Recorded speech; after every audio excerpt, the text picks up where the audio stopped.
Bienvenidos a una novela más con Paris y más. Hoy toca el turno a la novela Deseo en el desierto de Bárbara Cartland. Capítulo 1, 1895. Los señores Julius y Nigel Peverell acaban de llegar, milord, anunció el mayordomo. El marqués de Peverell, quien se encontraba sentado frente a su escritorio, levantó la vista con el ceño fruncido. Están en la biblioteca, milord, continuó el mayordomo. Dígales que estaré con ellos en unos minutos. Muy bien, milord.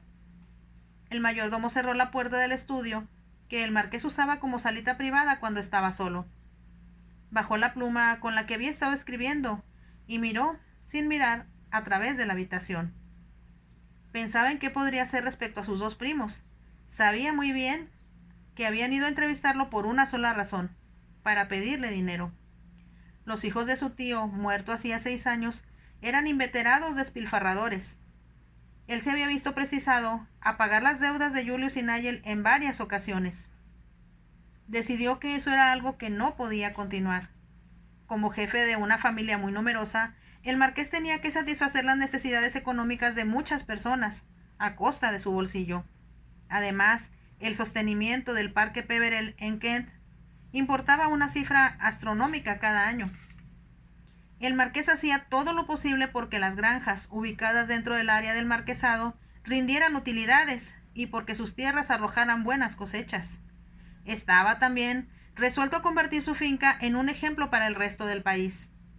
Tenía más asilos, más escuelas, más orfanatos que cualquier otro terrateniente, y en fecha no muy lejana la reina lo había felicitado. Su Majestad recibió un excelente informe sobre las innovaciones que había iniciado en Peverell. Sin embargo, su gran pesadilla del momento eran sus dos primos. Comprendía muy bien que ellos explotaban siempre el temor que el marqués sentía de que se suscitara un escándalo con el nombre de la familia. Eso significaba que, por grandes que fueran sus deudas, él las pagaría tarde o temprano. Eso era preferible a ser conducido ante el tribunal por un comerciante impaciente. Estaba asimismo seguro, pensó con expresión sombría, que Julius, el mayor de los dos hermanos, esperaba heredar su título y todo cuanto poseía. No solo la familia, sino también el mundo en general sabía que el matrimonio del marqués resultó en un desastre. Cuando se terminó esa unión, juró de forma poco indiscreta que jamás volvería a casarse. No era de sorprender que el marqués estuviera desilusionado de su matrimonio. Se había casado a los 22, por insistencia de su padre, con la hija del duque de Dorset. Era el tipo de matrimonio que el mundo social esperaba de él.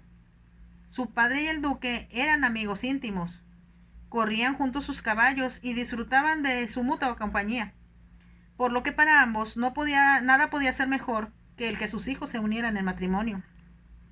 La sangre azul circulaba por las venas de ellos en iguales proporciones. Los familiares, tanto del novio como de la novia, opinaron con entusiasmo que era una unión perfecta.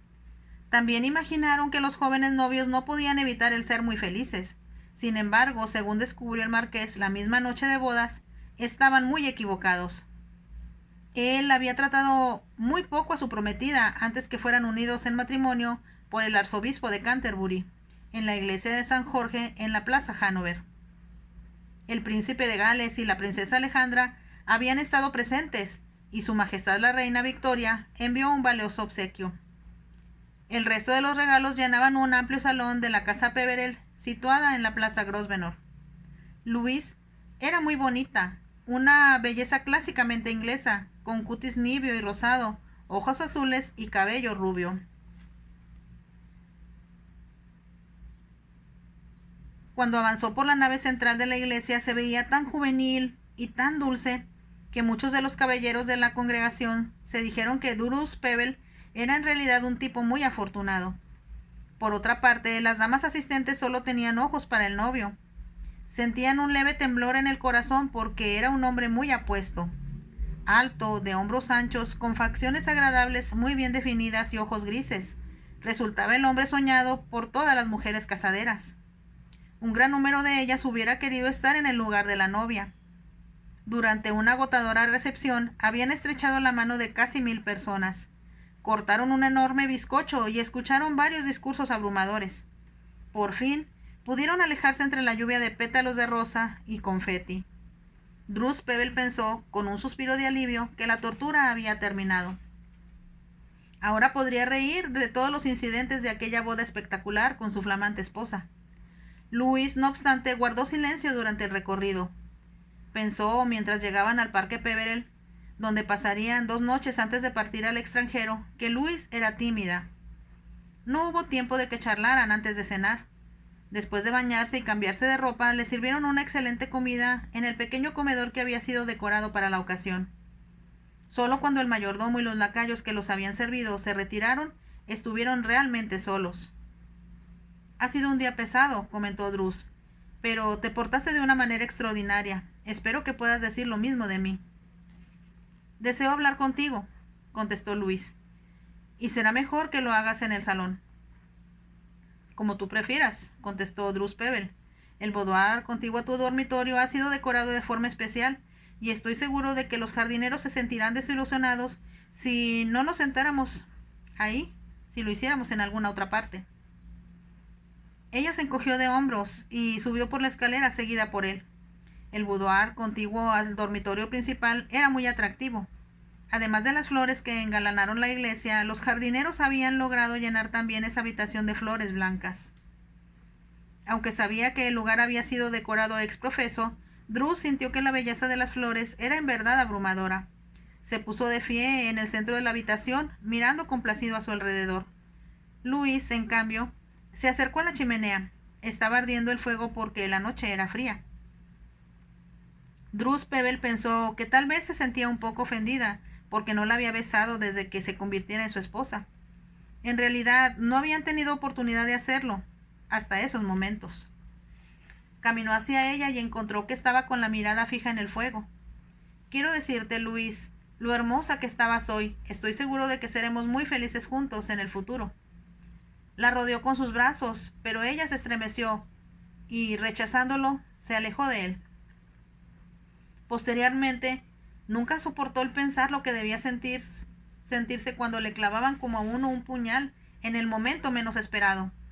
Luis le hizo saber con firmeza que ella no era feliz, ni había la menor posibilidad de que lo fuera nunca. Ella no deseaba casarse y había sido obligada a hacerlo por su padre. Estaba en realidad locamente enamorada de un joven que fuera tutor de su hermano. «Lo enviaron lejos de aquí», aclaró con un sollozo en la voz, «a un puesto en Italia, donde no podré verlo, pero no lo olvidaré jamás». Druspevel se quedó sentado, mirándola con profundo asombro. Eso era algo que jamás había imaginado que pudiera ocurrirle precisamente a él. Comprendió en su plenitud que había sido atrapado en un matrimonio desventurado, de la misma forma en que lo había sido Luis. Pasó su noche de boda solo, sin poder conciliar el sueño, y muy pesimista respecto al futuro. Quizás si hubiera sido mayor, habría convencido a Luis, de algún modo, de que hicieran un esfuerzo por sacar el mejor provecho posible de un mal negocio. Como era tan atractivo, pudo haberla cortejado hasta que ella se hubiera enamorado de él. En cambio, lo único que hicieron fue insultarse mutuamente. Para cuando terminó su luna de miel, era imposible para ambos hablar con el otro sin expresar su odio con los ojos y con los labios. Volvieron para residir en la casa de Londres que el marqués de Peverell le había regalado a su hijo, junto con otra de campo, muy atractiva, que estaba dentro del Parque Peverell, la finca familiar. Luis no se interesó en ninguna de las dos. Debido a que era tan desventurada, confió sus sentimientos a varias de sus amigas. Desde luego, éstas no se guardaron sus confidencias.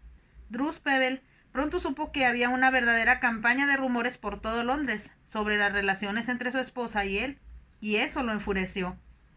Llegó al extremo de detestarla tanto que temía que alguna vez iba a matarla. Sin embargo, inesperadamente, el destino intervino. Luis, que era un excelente caballista, ya que había montado los soberbios ejemplares de su padre toda la vida, criticó los caballos que pertenecían a su esposo. Lo hacía solo por molestarlo. Él contestó que si no eran lo bastante buenos para ella, debía comprarse sus propios caballos. Ella trató de incomodarlo aún más, comprándolos, porque sabía que todos lo considerarían extraño. Fue a los salones de ventas de Tattersall's y adquirió varios ejemplares de sangre árabe. Eran animales costosos y habían pertenecido a un francés. De inmediato Luis los hizo conducir a la casa que tenían en el campo. Aunque Drusbebel estaba enfadado con su esposa, quien consideraba que su gusto en cuestión de caballos era superior al de él, tuvo que reconocer que los animales tenían una estampa extraordinaria. Eran ciertamente diferentes a los que él mismo poseía. Su jefe de palafreneros le dijo que no pensaba que hubieran sido adecuadamente domados. Uno de ellos, un enorme potro, había arrojado al suelo a uno de los chicos de la caballeriza. Contestó al hombre, en tono un tanto cortante, que si tenía algo que decir o alguna queja debía informar de eso directamente a su esposa, que era la dueña de los animales. Enseguida se retiró de la caballeriza, convencido de que si Luis pensaba que estaba interfiriendo de alguna forma respecto a los caballos que ella había comprado, era capaz de mostrarse agresiva con él frente a los sirvientes. 2 días después, Luis estaba muerta. Había querido hacer saltar al potro, un obstáculo que cualquiera de los caballos de su marido habría salvado sin dificultad. El potro se negó a hacerlo, en el último momento, y la arrojó por encima de su cabeza. Al impactarse violentamente contra el suelo, Luis se desnucó. Drusbebel no habría sido humano si no hubiera sentido alivio de perder a una esposa que había convertido en una gran guerra sin cuartel todos los minutos que vivieron juntos. Cuando transcurrió el año de luto, su padre, el marqués, sugirió que, como era esencial que tuviera un hijo, se casara de nuevo. Fue entonces cuando expresó los pensamientos que había estado dando vueltas en su mente hasta convertirlos en una decisión que no tenía intenciones de cambiar. No me volveré a casar nunca. Hay mucha gente para heredar el marquesado cuando yo muera. Mientras tanto, solo intento divertirme. En los años siguientes, nada que su padre dijera lo hizo cambiar de opinión. El hermano más joven de su padre se casó y tuvo 2 hijos. El marqués mismo terminó por darse por vencido y renunció a sus esfuerzos por convencer a Drus de que se casara nuevamente.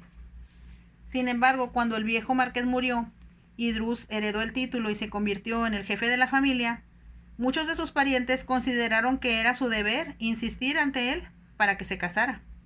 Su abuela, a quien él quería mucho, era la más persistente. «Necesitas una esposa, mi querido muchacho», le dijo, «y aunque por el momento el mundo te trate como si fueras un dios griego, debería haber un anfitrión en tu mesa y cuando menos 2 o 3 niños en la sección infantil de la casa». El marqués se había reído. La anciana comprendió, desolada, que sus ruegos no lo habían conmovido, y él simplemente se negó a escuchar lo que otras de sus parientes decían al respecto. Era consciente, sin embargo, que en su posición, cualquiera de las familias importantes del condado lo habría recibido con los brazos abiertos como yerno.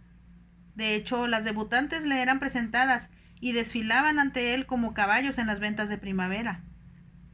Terminó por examinar con gran cuidado todas las invitaciones que recibía. Sabía que de 9 de cada 10 de sus anfitriones tenían una hija casadera, a quien sus padres consideraban digna de lucir las joyas de los Peverell. Como era muy exigente, el marqués elegía solo a las mujeres más hermosas de Londres para volcar en ellas sus favores. Todas, en verdad, muy hermosas. También pasaba buena parte de su tiempo en París, con las cortesanas de la Belle Époque.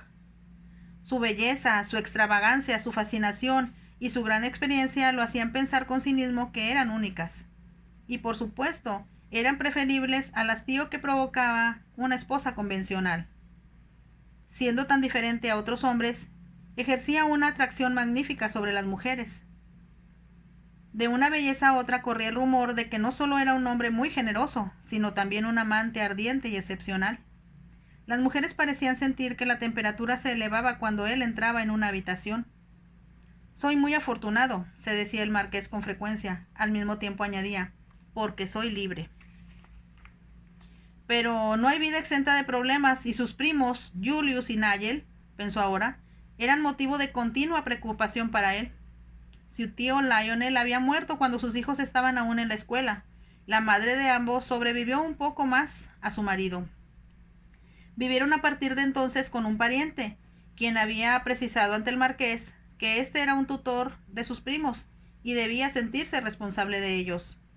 Él aceptó esto de buen grado y cuidó de que los chicos estuvieran siempre bien y pasaran sus vacaciones en Peverell cuantas veces lo desearan. Sin embargo, ahora, Cuando Julius ya tenía 25 años y Nigel 23, empezaba a considerarlos como una carga demasiado pesada. Se negaron a obedecer cuando él les propuso ingresar a un regimiento, ya que muchos miembros de la familia habían servido tanto en los granaderos como en la caballería real. En cambio, después que ambos estuvieran en Oxford y se involucraron en muchos problemas durante su estadía ahí, se convirtieron en lo que solía llamarse los caballeros del ocio. Eso significaba que se pasaban el tiempo de una pista de carreras a otra, de una mesa de juego a la alcoba de una cortesana o de una mujer casada. Todas las anfitrionas de la alta sociedad los incluían en su lista de invitados. Ambos eran apuestos, montaban muy bien y sabían conducir con habilidad un carruaje. No obstante, el marqués sabía muy bien que eran hombres inútiles, parásitos atenidos al dinero y a la protección que él les daba. Últimamente había estado pensando mucho en lo que podía hacer respecto a ellos, mas no llegó a ninguna conclusión. Los dos tenían un poco de dinero propio que les regalara su padre, un hombre que nunca había sido rico. No obstante, el marqués tenía la desagradable sensación de que ambos estaban decididos a continuar su vida licenciosa y placentera a su costa. Ninguno de los dos parecía considerar que él tenía cosas más productivas en las cuales invertir su dinero, y llegó a la conclusión de que, a los 25 años, era tiempo de que Julius se casara. Sin duda, debía haber numerosas jóvenes de buena familia que se sentirían encantadas de pertenecer a los Peverell. Su ceño se tornó más adusto cuando se levantó del escritorio para ir a hablar con sus primos. Como la mayoría de las viejas casonas, las habitaciones del parque Peverell eran magníficas y se comunicaban con puertas interiores. Por lo tanto, el marqués no tuvo que salir al corredor para llegar a la biblioteca. Fue de su estudio a una antesala que era conocida como el Salón Rembrandt, por el número de pinturas de ese artista que adornaban los muros. Otra puerta lo llevó a la Sala Azul. Ahí su madre había coleccionado numerosos cuadros de Gainsborough. Un retrato de un joven Peverell en un traje azul que parecía colgado sobre la chimenea era el responsable del nombre con que se conocía a esa habitación.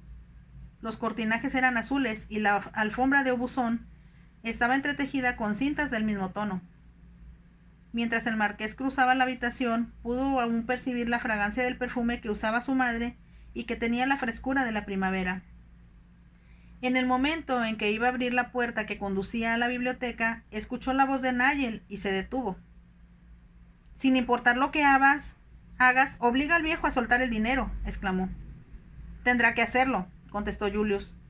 «No puedo obtener más dinero de los usureros, basándome en la certidumbre de que no va a casarse. Ellos argumentan que es demasiado joven y es muy posible que en cualquier momento cambie de opinión». El marqués se puso rígido. Tenía la mano en el pomo de la puerta, mas no hizo ningún esfuerzo por entrar a la biblioteca. «Nos veremos mezclados en un verdadero lío si él se pone pesado», intervino Nigel. «No seas tonto», contestó su hermano. «El primo Dus no quiere un escándalo en la familia. Además, como su presunto heredero, por tradición, debe sostenerme». «¿Y qué tal si se casa?», sugirió Nigel. Hubo un momento de silencio. Entonces Julius exclamó: «No quedará más salida que dejarlo caer accidentalmente al lago, o encontrar un caballo capaz de tirarlo, como sucedió con el que mató a su esposa». Hubo un breve silencio. Enseguida Nigel repuso: «No iba a decírtelo, pero creo que hay algo que deberías saber». «¿De qué se trata?», preguntó Julius en un tono agudo. «Hace unos días fui a ver a Crabtree, el abogado de papá». «¿Para qué?». «Quería averiguar si nuestro tío ya muerto, el anterior marqués, no heredó algo a papá de lo que no hubiéramos sabido aún». «¿Y así fue?». «No, pero Crabtree me informó que más de la mitad de la fortuna del actual marqués de Peverell está destinada legalmente a su hijo mayor, mientras que el resto, es una cantidad muy considerable, será entregada a quien él lo designe». «¡Santo cielo!», exclamó Julius. «¿Me quieres decir que el resto de la familia no tiene ningún derecho legal sobre ella?». «Ninguno en absoluto», contestó Nigel. «Eso, según el abogado, es poco común en las grandes familias. Sin embargo, es lo tradicional entre los Peverell desde hace siglos». «Nunca en mi vida había oído nada más abominable», exclamó Julius. «¿Me quieres decir realmente que el primo Druce ¿Podía dejarme sin un penique si así lo desea? Es lo que afirma Crabtree, y se supone que él es uno de los mejores abogados de Londres. Bueno, solo puedo decir que si el fundador de la familia fue el que tuvo esa absurda idea, espero que se esté pudriendo en el infierno, exclamó Julius. Es muy probable que así sea. En realidad, el asunto me ha tenido muy preocupado. Betsy me resulta muy costosa. Como casi todas las mujeres de su profesión, tiene un deseo insaciable de joyas. No tienes razón para quejarte, contestó Julius. Mi pequeña Paloma me ha pedido que le compre un carruaje y 2 nuevos caballos. Dice que los que tiene no son lo bastante elegantes para Rotten Row. Espero que el primo Drus esté dispuesto a pagarlos, comentó Nigel. El marqués decidió que había oído lo suficiente. Abrió la puerta y entró en la biblioteca. Sus 2 primos, elegantemente vestidos, aunque en su opinión con cierta extravagancia, estaban tendidos en los sofás de brocado rojo que había a cada lado de la suntuosa chimenea de mármol. Encima de esta se apreciaba un cuadro excepcionalmente bello de Stubbs, que representaba 3 caballos. Por un momento ninguno de los jóvenes se movió al ver entrar al marqués en la habitación. De pronto Nigel se puso de pie y dijo en un tono servil, muy diferente al que usara mientras hablaba con su hermano: «Buenos días, primo Drus. Qué gusto saludarte. Hacía mucho tiempo que no teníamos el placer de verte». «Buenos días, Nigel. Buenos días, Julius. Deben haber salido de Londres muy temprano para que hayan podido llegar antes del almuerzo». Julius se honró y el marqués pensó que aunque una mujer debía encontrar su sonrisa irresistible, sus ojos revelaban algo muy diferente. Sabía que su primo calculaba cuánto dinero podría sacarle. «Me siento encantado, desde luego, de invitarlos a almorzar», continuó. «El almuerzo debe estar listo en unos minutos, pero no puedo evitar pensar el que ustedes tenían otra razón para venir a verme, al margen de que disfrutaran de una excelente comida». Se hizo el silencio. Entonces, mientras los 2 hermanos se miraban el uno al otro, el marqués añadió: «Si es cuestión de dinero, debo decirles de antemano que es imposible dar a ninguno de ustedes este año más de lo que ya les he dado». «Por Dios, primo Drus», empezó a protestar Julius, pero el marqués levantó una mano para callarlo. «Como ya les expliqué la última vez, ustedes no son los únicos miembros de la familia a quien debo sostener. Como saben, o deben saberlo, hay numerosas ancianas, como nuestra abuela, que están necesitando constantemente de la mejor atención médica». Luego de una breve pausa añadió: «Hay también muchos otros primos, como ustedes, a los cuales se les entrega una cantidad para vivir». «Comprendemos eso», intervino Julius con rapidez. «Al mismo tiempo, los 2 nos encontramos en una situación muy difícil por el momento, y estoy seguro, primo Drus, que no querrás que nuestras deudas se hagan del conocimiento público». Levantó una mano con un gesto muy teatral y terminó diciendo: «Eso sucederá sin duda, si mi sastre y mi constructor de carruajes no reciben dinero lo antes posible». «Mucho me temo que ese es tu problema, no el mío», repuso el marqués con frialdad. «He estado pensando, Julius, que lo mejor será que renuncies a tu vida de placer incesante y sientes cabeza». Julius lo miró asombrado. «¿Estás sugiriendo que debería yo casarme?» «Por supuesto», le aseguró el marqués, «y creo que ambos serán muy felices si vivieran en el campo. Les resultaría mucho menos costoso que seguir expuestos a las tentaciones de Londres». «Tú no puedes ponerte como ejemplo en situaciones de matrimonio», comentó Julius en tono impertinente. «Eres un solterón empedernido». El marqués se rió con ligereza. «No es prerrogativa exclusiva de las mujeres cambiar de opinión», aseguró. Se hizo un silencio expectante. «¿Quieres decir», murmuró Nigel con voz trémula, «que estás pensando en casarte de nuevo?» Digamos que lo estoy considerando», contestó el marqués. «Pero no hay ninguna prisa, excepto que si debo hacerlo, eso hará muy feliz a nuestra abuela». Por supuesto, logró asestar un golpe certero a sus primos. Ambos habían palidecido. No pudieron, sin embargo, poner en palabras el horror que era evidente en sus ojos, debido a que la puerta de la biblioteca se abrió en esos momentos y el mayordomo anunció: «El almuerzo está servido, milord». «Gracias», dijo el marqués. «Vamos entonces. Estuve cabalgando mucho tiempo esta mañana, así que tengo mucho apetito, y supongo que ustedes 2 también lo tendrán». Precedió a los 2 jóvenes y se percató, en tanto lo seguían, que estaban tan estupefactos por lo que él les había comunicado que no tenían la menor idea de lo que podrían hacer al respecto. El almuerzo fue una comida durante la cual el marqués comió con apetito excelente y conversó de muy buen humor. Sus invitados picaron solo la comida y permanecieron silenciosos la mayor parte del tiempo. Solo cuando salieron del comedor se detuvo el marqués antes de que llegaran al vestíbulo para decir: «Espero que me disculpen si me despido de ustedes ahora, pero tengo mucho que hacer antes de irme para Londres esta tarde». «¿Vienes a Londres?», preguntó Nigel titubeante. «Sí, así es», contestó el marqués, «aunque dudo poder verlos a ustedes, ya que tengo muchos compromisos». Extendió la mano hacia su primo mayor. «Adiós, Julius», se despidió, «y piensa en lo que te sugerí. Estoy seguro de que hay muchas jóvenes encantadoras que gustosamente anhelan capturarte. Y la casa de tu padre en Surrey ha estado vacía demasiado tiempo». Antes que Julius pudiera contestar, estaba estrechando la mano de Nigel y diciendo: «Hablaré con nuestra parienta, la condesa de Beddington. Ella tiene 2 hijas debutantes y está ofreciendo muchas fiestas para ellas. Estoy seguro de que conocerás a algunas muchachas encantadoras que resultarán mucho menos costosas que tu actual amante, a la cual, según sé, la llaman la vaciadora de bolsillos». Observó, cuando terminó de hablar, que Nigel lo miraba con asombro. Al alejarse, lo escuchó tartamudear: «Ahora, ¿cómo diablo supo él de...?» El marqués cerró la puerta del estudio con brusquedad. Lo que había oído antes de entrar a la habitación solo confirmó lo que ya sabía, porque se lo habían dicho varios de sus amigos. Ellos consideraban justo que él se enterara de los despilfarros de sus 2 primos. Al sentarse ahora ante su escritorio, comprendió que, por el momento, había logrado amedrentarlos. Volverían a Londres con el rabo entre las piernas. Desafortunadamente, no era muy probable que siguieran sus consejos, a menos que pudiera confirmar esa primera advertencia con algo que demostrara que no hablaba a la ligera. «Malaya si vuelvo a casarme solo para convencerlos», murmuró entre dientes. Ciertamente no había por el momento ninguna mujer a la que pudiera considerar como su posible prometida, aun en el caso de que él, en efecto, quisiera casarse.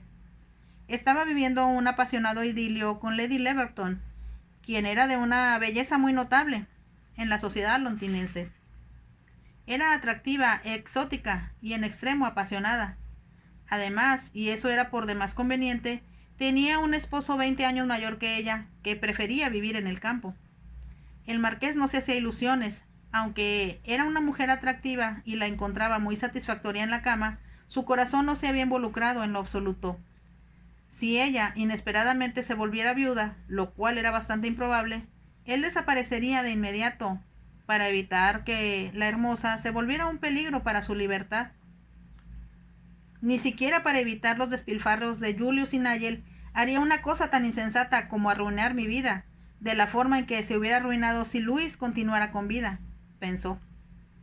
Se sintió estremecer, como le sucedía con frecuencia cuando pensaba en lo que podía estar aún con él.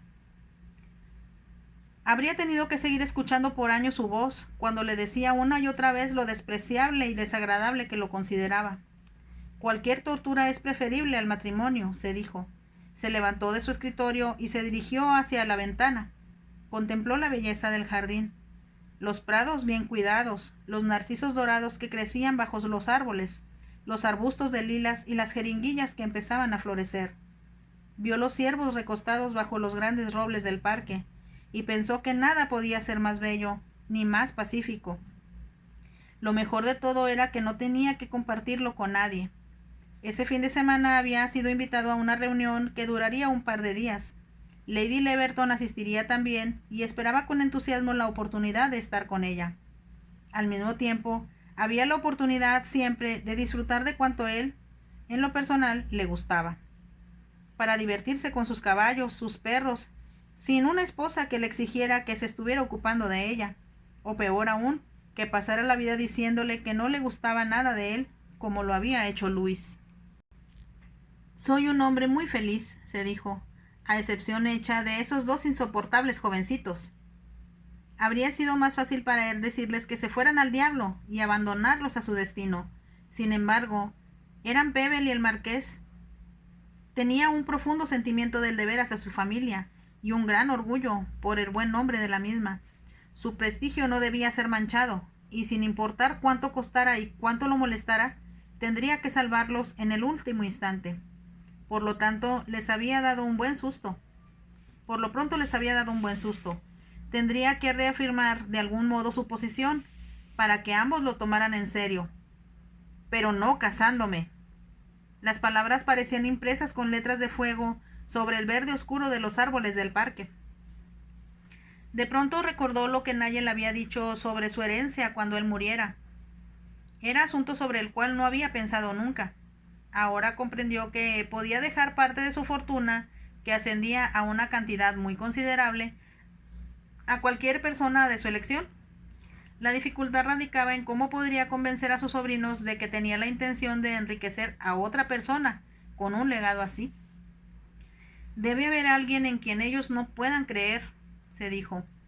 Súbitamente dejó de ver la paz y la serenidad del jardín.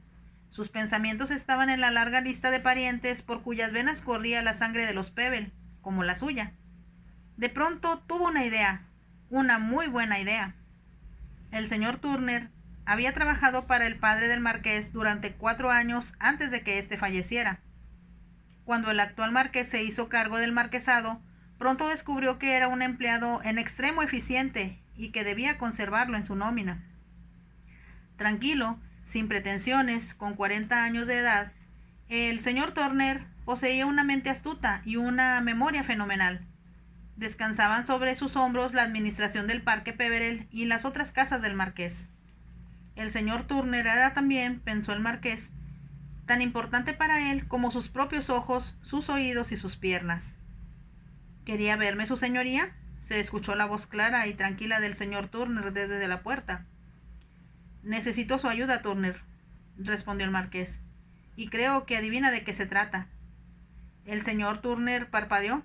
Me enteré, milord, de que los señores Julius y Nigel almorzaron aquí. El marqués se reclinó contra el respaldo de una silla. Primero le diré, Turner, lo que escuché antes de reunirme con ellos. A continuación, el marqués relató exactamente lo que sus primos dijeron, mientras el señor Turner escuchaba con atención. Cuando terminó de hablar, el marqués hizo una pausa y luego añadió: Supongo que está enterado de que Julius ha estado pidiendo dinero prestado utilizando el argumento de que yo no pienso casarme. Así es, milord, asintió el señor Turner. Pero pensé que no obtendría mucho, considerando que su señoría únicamente tiene 32 años. Además, tendría que pagar un interés muy alto y no valdría la pena. Para Julius cualquier cosa valdría la pena, siempre y cuando yo pague sus deudas. Creo que su señoría fue muy astuto al asustarlos, como seguramente lo hizo, observó el señor Turner. Eso mismo pienso yo, convino el marqués con aire de satisfacción. Al mismo tiempo, Turner, como usted bien sabe, debo ser más explícito con ellos y les informaré que cualquier suma extra que quede después de mi muerte no será para ellos. El señor Turner titubeó antes de contestar. Supongo, milord, que usted no ha considerado el matrimonio en sus planes. Usted me conoce demasiado bien, Turner, para saber qué es lo último que haría. El señor Turner no respondió y después de un breve silencio el marqués dijo con tono divertido: Está bien, sé lo que está pensando. Dígalo, si eso le complace. Milord sabe tan bien como yo que tarde o temprano su señoría tendrá que producir un heredero. Sería desastroso para toda la familia que el señor Julius tomara su lugar. Estoy de acuerdo con usted, Turner, dijo el marqués con altivez. Al mismo tiempo, usted me advirtió que no había prisa y basándome en eso, esperaré cuanto sea posible. Sonrió y agregó: Lo cual nos da, cuando menos, 30 años antes que me convierta en un venerable anciano. Mientras tanto, Julius y Nigel seguirán gastando mi dinero como si yo fuera el rey Midas. Estoy de acuerdo con su señoría. Eso es intolerable, contestó el señor Turner. Y lo que me ha costado a mi lord en esos últimos 2 años ya está dentro de los 6 dígitos. Definitivamente esto no puede continuar, exclamó el marqués, y por eso, señor Turner, he decidido buscar una pupila. Como el señor Turner pareciera asombrado, el marqués explicó: Muchos hombres tienen pupilas bajo su tutela. Seguramente ya conoce la historia de que, cuando los jóvenes petimetres participan, borrachos, en las carreras a campo traviesa, hacían testamentos dejando a sus respectivas esposas, hijos e incluso a sus amantes a cargo de sus amigos en caso de que ellos murieran. Por supuesto que la conozco, afirmó el señor Turner, pero nunca he conocido, milord, a alguien que haya sido nombrado tutor en tales circunstancias. Sin embargo, debe reconocer, Turner, que no existe razón para que no haya sido nombrado tutor por un miembro de mi regimiento o quizás por una encantadora dama que quiera dejarme un recuerdo de ella. El marqués dijo aquello con un gesto de cinismo en los labios. Hasta la fecha nunca se había enterado de que alguna de sus amantes hubiera dado a luz un hijo ilegítimo de él. Ahora entiendo de qué está hablando su señoría, observó el señor Turner. Creo que es un plan muy ingenioso. El problema será encontrar una pupila con la apariencia adecuada, para hacer creer a los señores Julius y Nigel que su señoría le heredará una importante suma de dinero. No será tan difícil como piensas, dijo el marqués en tono ligero. En ese caso, sugiero a su señoría que busque una huérfana, señaló el señor Turner. ¿Por qué? Preguntó el marqués, arqueando las cejas. Porque de otra manera ella dependerá de algún miembro de su familia. Sí, por supuesto, reconoció el marqués. No había pensado en eso. Muy bien, Turner. Será una huérfana, pero ¿dónde la encontraremos? El señor Turner guardó silencio por un momento, entonces sugirió, supongo, su señoría, que en un orfanato. Fin del capítulo 1 de Deseo en el desierto de Bárbara Cartland. Si te gustó, por favor, déjame tu like y no olvides suscribirte también al canal. Nos vemos en el próximo capítulo. Chao.